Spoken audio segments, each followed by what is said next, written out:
출애굽기 20장 14절입니다.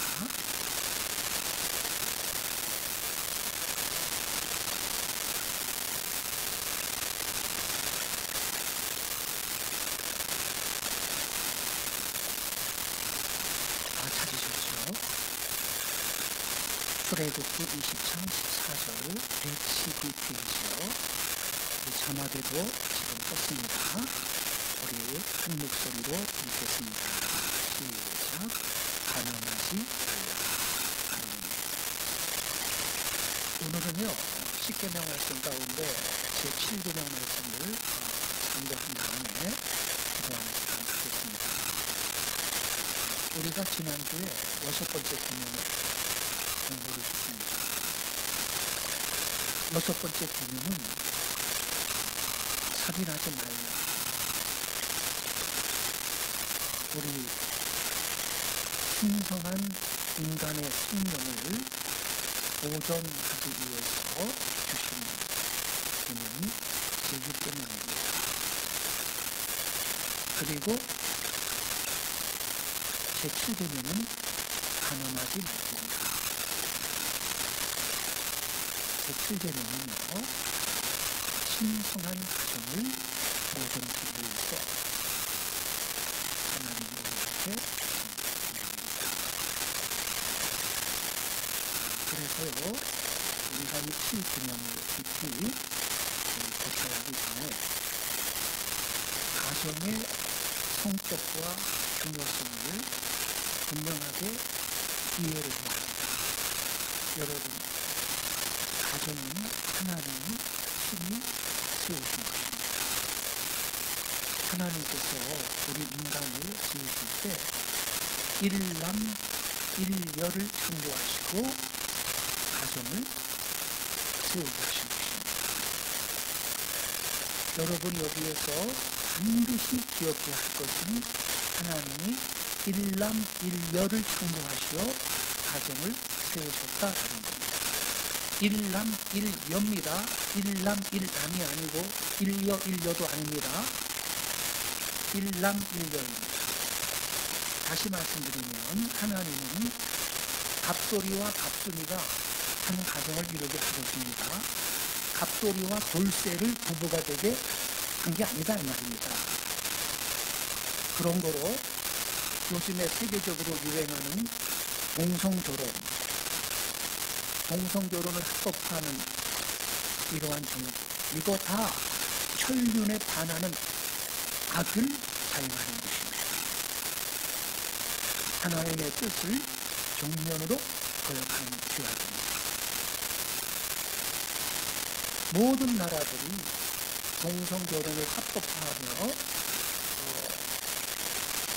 죄악 가운데 들어간다 할지라도 우리 대한민국만큼은 거룩한 대한민국이 되도록 우리는 기도해야 할 것입니다.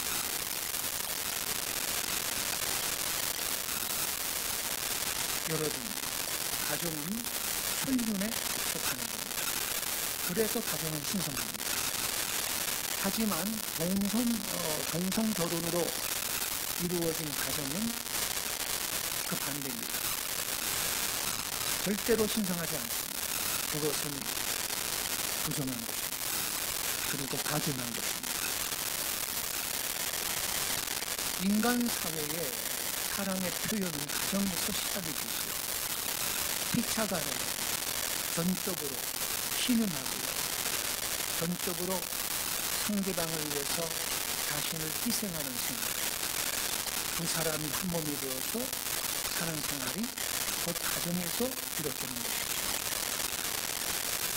그런 거로 성경은 그리스도와 교회와의 거룩한 관계를 부부와의 관계로 표현을 하고 있습니다. 그리스도는 신랑이고 교회는 신부라고 불렀습니다. 가정이 이처럼 신성한 것입니다.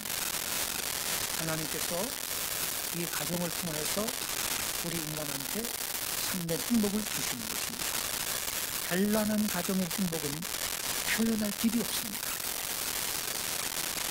또한 이러한 가정을 통해서 하나님께서는 귀한 인간을 세상에 보내십니다. 무슨 말이죠? 무슨 말이죠? 이 가정을 통해서 인간이 태어납니다. 자녀가 나서 장성합니다. 민족의 대대손손이 가정을 통해서 계승이 되는 거예요. 그러나 동성결혼으로 이루어진 가정은 자식이 태어날 수가 없어요. 그런데 기가 막히게도요, 입양을 해서 키우겠대. 입양을 해서. 그러면 그 입양된 애는 무슨 죄가 무슨 죄입니까? 왜 엄마도 아빠도 똑같은 남자를 둬야 됩니까? 걔는. 그 정상적인 가정에서 크는 겁니까? 입양을 하지 말아야지. 자기의 이기심 때문에 남자와 남자가 결혼해서 동성 가정을 만들어 놓고 애는 키우고 싶고 입양을 해서 키우는데, 그럼 그 아이는 걔는 무언 그 죄가 있냐 말이에요. 무슨 잘못이 있냐 말이에요. 왜 걔는 엄마도 아빠도 다 남자인 그 가정에서 커야 되냐 이 말이에요. 그게 무슨 그 불행한 일입니까? 이 얼마나 악하고 이기적인 행동들입니까? 입양을 금지시켜야 됩니다. 물론 동성결혼도 금지시켜야 되지만, 백보를 양보해서 동성결혼을 허락했다 하더라도 동성가정이 아이를 입양해서 키우는 걸 불법으로 금해야 될 것입니다. 세상이 거꾸로 갑니다.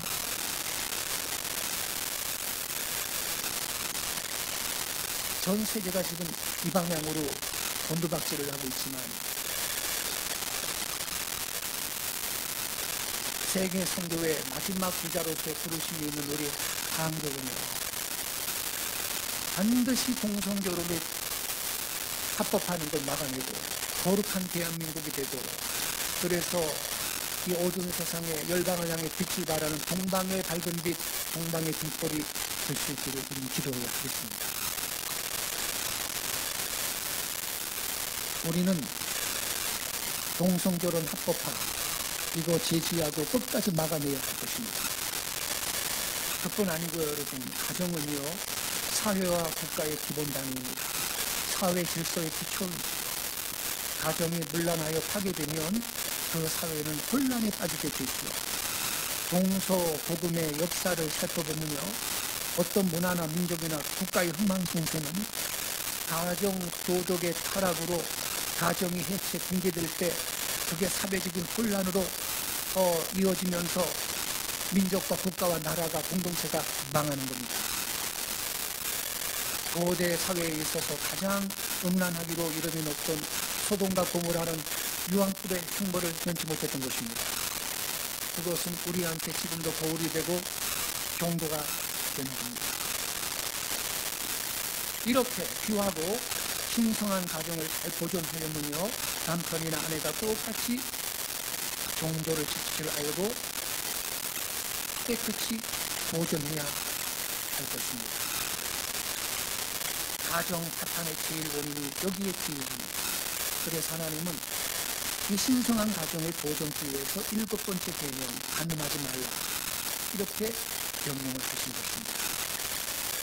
따라서 이 계명을 지키지 않는 자들한테는 자연히 형벌이 따르게 되는 것인데, 옛날에 모세율법 시대에는 이 7계명을 범하는 자들을 극형에 처했는데요, 레위기 20장 10절에 보면 누구든지 남의 아내와 간음하는 자, 곧 그 이웃의 아내와 간음하는 자는 그 간부와 음부를 반드시 죽일지니라, 이렇게 율법으로 봅니다.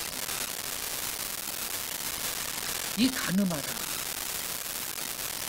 간음하다는 이 말은요, 문자적으로 어떤 의미냐면 혼인을 파괴하다, 우상을 숭배하다, 이런 뜻이지만, 히브리 원어는 나프라는 말인데, 하나님이 정해놓으신 선 안에서 남녀 간의 깨끗한 성윤리를 준수하라는 그러한 계명입니다.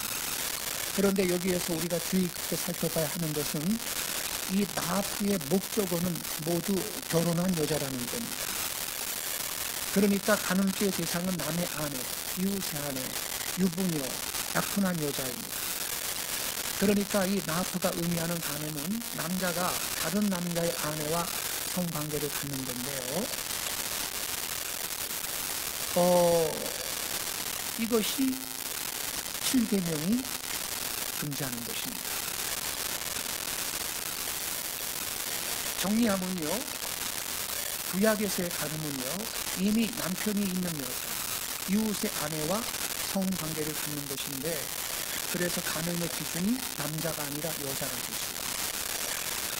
결혼한 남자가 처녀와 동침하는 것은 음행이라고 하고 간음은 아니지만, 결혼한 여자가 총각과 동침하는 것은 간음입니다. 그 예가 말이죠, 다윗이 여러 후초를 둔 것에 대해서는 크게 비난받지 않았지만 우리아의 아내 밧세바와 동침한 일에 대해서는 다윗이 혹독하게 징벌을 받습니다. 다윗이 우리아의 아내를 죽인 것은 우리아가 죽으면 밧세바는 남편 없는 여자가 되어서 간음죄 규정에 해당하지 않기 때문이라고 생각했던 것입니다.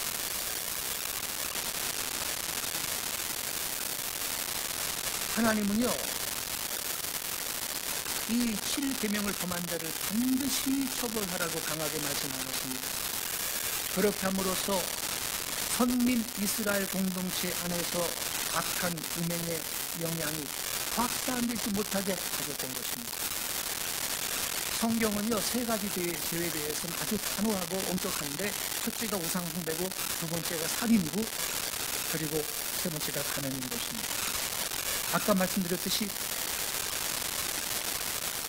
이런 간음죄의 여러 사례를 레위기 20장 10절 이하에 보면 쭉 나열을 하면서 일관되게 공통된 점이 있는데, 그건 반드시 죽였습니다. 이렇게 되어 있습니다. 그래서 이 말을 뒤집어서 말하면 반드시 목숨 걸고 지켜라, 이런 뜻이 되겠습니다. 이 7계명은 반드시 목숨 걸고 지켜야 되는 그러한 하나님의 명령이라는 것을 여러분 명심할 수 있기를 바랍니다. 하나님은 아내와 남편의 관계를 교회와 그리스도의 관계로 비유하셨다. 그렇게 신성한 것이 가정인 것입니다. 그래서